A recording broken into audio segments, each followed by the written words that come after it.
আমাদের ব্যাপারে এখন বিশেষভাবে আমি যে কথাগুলি বলতে চাই সে কথাগুলি হচ্ছে এই যে আমার মা বোনেরা, সম্মানিত মা বোনেরা, সিলেটের গর্বিত মা বোনেরা, আমি আপনাদেরকে সালাম জানাচ্ছি। আমি আপনাদেরকে বলছি আবারও আসসালামু আলাইকুম ওয়া রাহমাতুল্লাহি ওয়া বারাকাতুহু। মা বোনেরা, ইসলাম আপনাদের জন্য খুব সহজ করে দিয়েছে জীবন পরিচালনা পদ্ধতি। পুরুষকে আজান দিতে হয়, একামত দিতে হয়, তাদেরকে জামাতে নামাজ আদায় করতে হয়, জিহাদের ময়দানে যেতে হয়, আর এসব কিছু থেকে আপনাকে মুক্ত করে দিয়েছে ইসলাম। মা বোনেরা প্রশ্ন করেছেন, ইয়া রাসূলুল্লাহ, আপনি যে শাহাদাতের কথা বললেন, যুদ্ধ করে জিহাদ করে পুরুষেরা শহীদ হয়ে জান্নাতে যাবে, আমাদের কি হবে? রাসূলুল্লাহ বলেছেন, তোমাদের ঘরই তোমাদের জিহাদ। মা বোনেরা, আপনাদের কাজ খুবই সংক্ষিপ্ত। আপনি যখন গর্ভধারণ করেন, এক মা যখন গর্ভধারণ করে, রাসূল করিম সাল্লাল্লাহু আলাইহি সাল্লাম বলেছেন, সন্তান গর্ভে থাকাকালীন সময় সে যে নিয়মিত রুচিসম্মত খেতে পারে না, মুখের মধ্যে একটি অরুচি ভাব আসে, এই অবস্থা যতদিন থাকে ততদিন রোজা রাখলে যে সওয়াব হতো, ওই গর্ভবতী মায়ের আমলনামায় আল্লাহ তাআলা সেই সওয়াব লিখে দেন। সুবহানাল্লাহ বলি। 2 নম্বরে, এই সন্তান গর্ভে থাকার কারণে তার ঘুম ঠিক মতো হয় না। এই যতদিন তার ঘুম ঠিক মতো হলো না, ততদিন পর্যন্ত রাত জেগে জেগে ইবাদত করলে যে সওয়াব হতো, সেই সওয়াব আল্লাহ তাআলা আমলনামায় লিখে দেন। ডেলিভারি করতে যে কষ্ট, এক গর্ভবতী মা ছাড়া কেউ বুঝবে না ডেলিভারিতে কত কষ্ট হয়। এই ডেলিভারিতে তার যে কষ্ট হয়, আল্লাহ তাআলা তাকে জিহাদের সওয়াব তার আমলনামায় লিখে দেন। এই সন্তান যখন মায়ের দুধ খায়, সন্তানের প্রতিটি চোষায় একটা মৃত্যু মানুষকে জীবিত করতে পারলে যে সওয়াব হতো, সেই সওয়াব আল্লাহ তাআলা মায়ের আমলনামায় লিখে দেন। এই জন্য মায়ের মর্যাদা আল্লাহ তাআলা এত বাড়ালেন। নবী করিম সাল্লাল্লাহু আলাইহি সাল্লামের কাছে প্রশ্ন করা হয়েছে, হে রাসূল, খেদমত করব কার? হুজুর বলেছেন, তোমার মায়ের। তারপরে কার? তোমার মায়ের। তারপরে কার? তোমার মায়ের। তারপরে কার? তোমার পিতা। তাহলে বাপের চাইতে মায়ের মর্যাদা কয় গুণ বেশি? বলেন সবাই। 3 গুণ বেশি। আমার সিলেটের মা বোনেরা, আপনাদের মর্যাদা কত তা কি আপনারা জানেন? এই পৃথিবীতে যারাই নিজেদেরকে খোদাই দাবি করেছে, তা একটাও মেয়ে লোকটা, সব পুরুষ। ফেরাউন, নমরুদ, হামান, সাদ্দাম, গোষ্ঠী শুদ্ধ পুরুষ। কোন মহিলা নিজেকে আল্লাহ দাবি করে নেয়। তারপরে ইসলাম যখন কবুল করার প্রশ্ন উঠেছে, সর্বপ্রথম ইসলাম কবুল করেছে আমাদের মা, আপনাদের মা, সকলের মা, উম্মুল মুমিনিন হযরত খাদিজাতুল কুবরা, আমরা বলি রাদিয়াল্লাহু তাআলা আনহা। সুবহানাল্লাহ। এই পৃথিবীতে নবীরাই কেবলমাত্র আল্লাহর সাথে কথা বলেন, সালাম পান। এই পৃথিবীতে নবী নন, রাসূল নন, একজন মহিলা সালাম পেয়েছেন আল্লাহ তাআলা, তিনি হযরত খাদিজাতুল কুবরা রাদিয়াল্লাহু তাআলা আনহা। রাসূলুল্লাহ বলেছেন, খাদিজা, আজকে তোমার জন্য দারুণ সুসংবাদ। তিনি বললেন, ইয়া রাসূলুল্লাহ, কি সুসংবাদ? রাসূলুল্লাহ বললেন, এইমাত্র জিবরাইল এসে চলে গেল, আর জিবরাইল বলে গেল আল্লাহ তাআলা তোমাকে সালাম জানিয়েছেন। সুবহানাল্লাহ।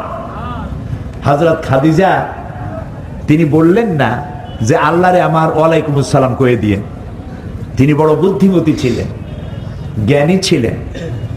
তিনি বললেন, হে রাসূল, আল্লাহর সালামের জবাব কেমনে দিতে হয় সেটা তো আমি জানি না। আল্লাহর সালাম যেমনে দিলে হয় আমার পক্ষ থেকে, আপনি সেই জবাব দিয়ে দিবেন। সুবহানাল্লাহ ওয়া বিহামদিহি। এই পৃথিবীতে যখন ইসলামের জন্য রক্তের প্রয়োজন হলো, সর্বপ্রথম যিনি শাহাদাতের রক্ত এই জমিনে বিছিয়ে দিলেন, তিনি আমাদের আরেক সম্মানিতা মহিলা, তিনি হযরত সুমাইয়া রাদিয়াল্লাহু তাআলা আনহা। আমাদের রাসূল যখন দুনিয়া থেকে বিদায় হলেন, তখন যে ভাগ্যবতী নারীর কোলের উপরে মাথা রেখে তিনি পৃথিবী থেকে চিরনিদ্রায় গমন করলেন, পৃথিবী থেকে বিদায় নিলেন, তিনি আমাদের মা হযরতে আয়েশা সিদ্দিকা রাদিয়াল্লাহু তাআলা আনহা। আমার মা বোনেরা, আপনাদের সম্মান অনেক অনেক অনেক বেশি, অনেক মর্যাদা। এই জন্য সন্তান যদি তার বুকের চামড়া দিয়া, পিঠের চামড়া না, বুকের চামড়া দিয়া তার মায়ের পায়ের জন্য এক জোড়া স্যান্ডেল তৈরি করে দেয়, এক জোড়া জুতা তৈরি করে দেয়, মায়ের এক ফোঁটা দুধের হক আদায় হবে না, এক ফোঁটা দুধের হক আদায় হবে না। এই মর্যাদা আপনার। এই জন্য আমি প্রায় বলি যে আমরা পুরুষ, আমাদের পায়ের তলে জুতো আর স্যান্ডেল, আর আপনারা মায়ের জাতি, আপনার পায়ের তলে আপনার সন্তানের জান্নাত রেখেছে আল্লাহ তাআলা। কত সম্মান আপনার! এই সম্মানকে ঠিক রাখার জন্য, বজায় রাখার জন্য, পরকালেও যেন এই সম্মান আপনার বাড়ে, সেজন্য আপনার কাজ হচ্ছে, আমি জানি সিলেটি মহিলারা পর্দা করেন, পর্দা করে চলেন, এবং এটাও আমি জানি লন্ডনে আমি বিগত 30 বছর একটানা মাহফিল করেছি। ব্রিক লেনে, হোয়াইট চ্যাপেলে, ইস্ট লন্ডনে যত বোরখা পরা মেয়ে দেখা যায়, বাংলাদেশের কোন শহরে এত বোরখা পরা মেয়ে পাওয়া যায় না। লন্ডনের মতো জায়গায় এই সিলেটে মহিলারা এত পর্দা করেন, আলহামদুলিল্লাহ। যেটা খারাপ হয় সেটা তো খারাপ, সব জায়গায় খারাপ, কিন্তু ভালোর সংখ্যা বেশি আমি দেখেছি। লন্ডনে দেখেছি, আমেরিকায় দেখেছি, বিভিন্ন দেশে দেখেছি।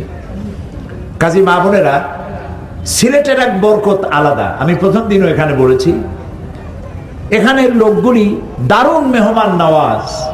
এখানের লোকগুলি নারী পুরুষ দারুণ ভাবে আলেম ভক্ত, পীর ভক্ত, ইসলামের প্রতি আকৃষ্ট। কারণ হচ্ছে এই জমিনের উপরে আল্লাহর অলিরা বিচরণ করেছেন, সুবহানাল্লাহ। যথেষ্ট আল্লাহর অলিরা এই জমিনে এসেছেন। আমি প্রায় বলি, আল্লাহর অলিরা, অলিউল্লাহ যারা, যারা আলেমে দ্বীন, তারা আমাদের সম্পদ, শ্রেষ্ঠ সম্পদ।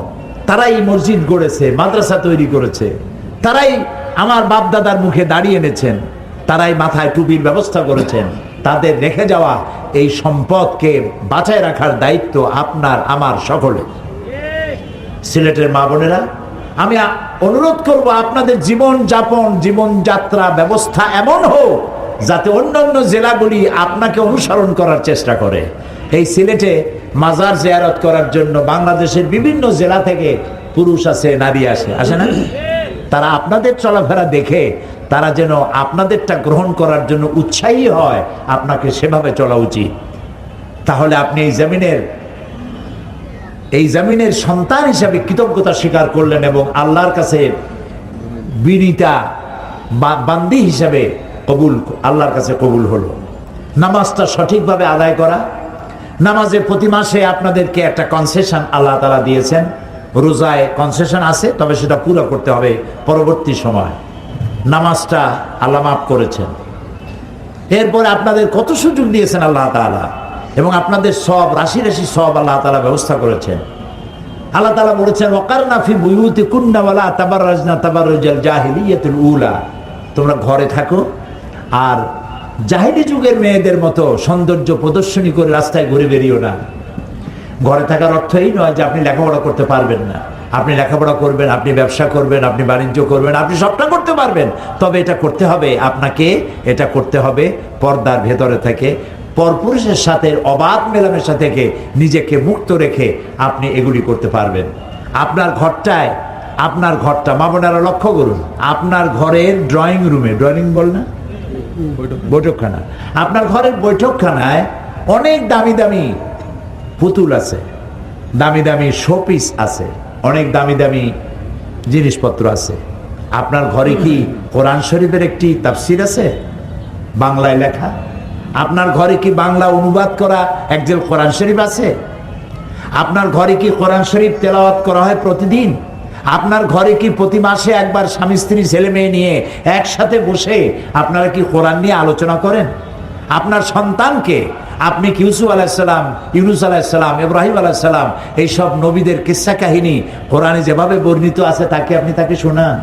আপনার বাচ্চাদের কি জান্নাত এবং জাহান্নামের কথা শোনান? এই প্রশ্নগুলি আপনার কাছে রইল। এর জবাব আপনি নিজেকে দেন, করেন কিনা। যদি করতে পারেন, সন্তানগুলি ভালো হবে, মেয়েগুলি ভালো হবে, ছেলেগুলি ভালো হবে। আপনি মরলে এই সন্তান শুধু কাঁদবে না, শুধু ফটো উঠাবে না কি কায়দায় বেসকি দিয়ে মরলেন, বরং আপনার পাশে বসে কোরআনে কারীম তেলাওয়াত করবে। নবী করিম সাল্লাল্লাহু আলাইহি সাল্লাম বলেছেন, মুমূর্ষু ব্যক্তির কাছে বসে সূরা ইয়াসিন পড়ো, তাহলে তার মৃত্যুর আযাবকে আল্লাহ কমিয়ে দিবেন। আপনি কি আপনার মেয়েকে শেখাতে পেরেছেন কোরআন শরীফ? শেখাতে পেরেছেন ছেলেকে? ভালো একটা নাম রাখতে পেরেছেন? আপনি কি ব্যাপারে নিশ্চিত যে আপনি মরে গেলে পরে আপনার কবরের কাছে দাঁড়িয়ে আপনার সন্তান কবর জিয়ারতের মতো দোয়া জানে? আপনি কি ব্যাপারে নিশ্চিত যে আপনি মরে গেলে পরে আপনার সন্তান, পুত্র সন্তান আপনার জানাজা দিতে পারবে, জানাজার ইমামতি করতে পারবে, অন্তত জানাজার দোয়াগুলি জানে? সে ব্যাপারে আপনি কি নিশ্চিত? যদি তা না হয় তাহলে সংসার গুছিয়েছেন, আখেরাতকে গোছাতে পারেন নাই। মা বোনেরা, এই দুনিয়াটাই শেষ কথা নয়, এরপরে আমাদের আরেকটি জায়গা আছে, গন্তব্য আছে। সেই গন্তব্যে আমাদেরকে যেতেই হবে। আজ হোক কাল হোক, একটা রিটার্ন কনফার্ম টিকিট আমাদের সকলের কাছেই আছে। ফিরে যেতে হবে সেই পরপারে। সেই পরপারে গিয়ে যেন আমরা আসামি না হই, সেদিন যেন আল্লাহ তাআলা আমাদের গুনাহ খাতাকে ক্ষমা করে দেন, আমরা যেন মাপ পাই। সেই জন্য আমি আপনাদেরকে অনুরোধ করব, ইসলামিক গল্প নাটক এর যত বই আছে উত্তেজনা সৃষ্টি করে, রোমাঞ্চ সৃষ্টি করে, কিন্তু ইসলামী বই আপনাকে রোমাঞ্চ সৃষ্টি করে না, আপনাকে পথভ্রষ্ট করে না। ইসলামী বইপত্র আপনার চরিত্র গঠন করে, আল্লাহর প্রতি ভয় শেখায়, পরকাল ভিত্তিক জবাবদেহিতাপূর্ণ জীবন যাপনের জন্য আপনাকে উদ্বুদ্ধ করে। সেই জন্য যাওয়ার আগে সমস্ত মা বোনদের জন্য বই মেলায়, এই যারা এখানে পাহাড় আছে তাদের বলে দিতে হবে, কোনো পুরুষ ঢুকবে না, মা বোনেরা বই মেলায় ঢুকবেন।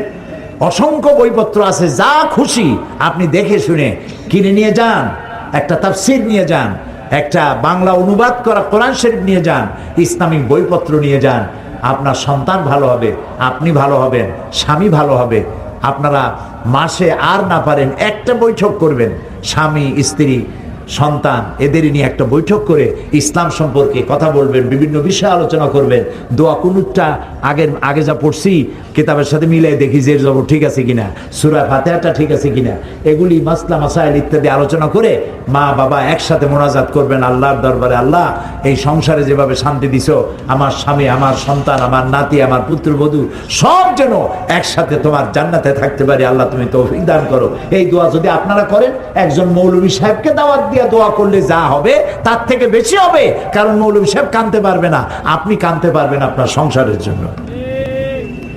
মা বোনেরা, আমি আর কথা বাড়াতে চাই না, আপনারা দোয়া করুন। 2 বছর পর্যন্ত তত্ত্বাবধায়ক সরকার যা করছে তার মধ্যে সব থেকে যে খারাপ কাজটি করেছে সেটি হলো কোরআন শরীফের তাফসীর মাহফিল বন্ধ করে রেখেছিল 2 বছর। আল্লাহ তাদেরকে হেদায়েত দিন। আমরা বদদোয়া দিতে জানি না, শুধু বলবো আল্লাহ এদেরকে হেদায়েত দাও। যদি কোরআন শরীফের তাফসীর মাহফিলটা চালু রাখতো, দুর্নীতি দমন করার জন্য হেলিকপ্টারে ঘুরে ঘুরে দুর্নীতি করা লাগতো না, ওটা আর এক প্রকারের দুর্নীতি। সুতরাং দুর্নীতি বন্ধ হবে কোরআনের আইন দিয়ে। সে কোরআন শুনতে দেন নাই। কত যুবক মাহফিলে আসে তা কি আপনারা জানেন? খালি কি বুড়োরা আসে? যুবকরাই তো জন্মের মতো আসে। আর এই যুবকরা যখন কোরআন হাদিস শোনে তখন তাদের চরিত্র পাল্টে যায়, জীবন পাল্টে যায়। বেনামাজি নামাজি হয়, নেশাখোর নেশা ছেড়ে যায়, পরের মেয়ের পিছনে যে ঘুরতো সে কানে ধরে তওবা করে, সে ভালো হয়ে যায় কোরআনের কথা শুনতে শুনতে। গত 2 বছর এই কোরআনের কথা বন্ধ ছিল। মা বোনেরা, ভাইয়েরা, সবাই প্রাণ খুলে দোয়া করেন যে 2 বছর ধরে কোরআনের বিশাল তাফসীরের মাহফিলগুলি যারা বন্ধ করে রেখেছিল, সিলেটের এই পবিত্র ময়দান থেকে, সিলেটের এই পুণ্যভূমি থেকে আল্লাহ তাআলা সেই বদ্ধ দরজা খুলে দিলেন। এখন যেন বাংলাদেশের প্রতিটি জেলায় বিশাল বিশাল তাফসীরের ময়দানকে আল্লাহ যেন উন্মুক্ত করে দেন গোটা জাতির জন্য, এবং এর মাধ্যমে গোটা জাতিকে যেন আল্লাহ হেদায়েতের রাস্তা দেখান। মা বোনেরা, দোয়া করছি।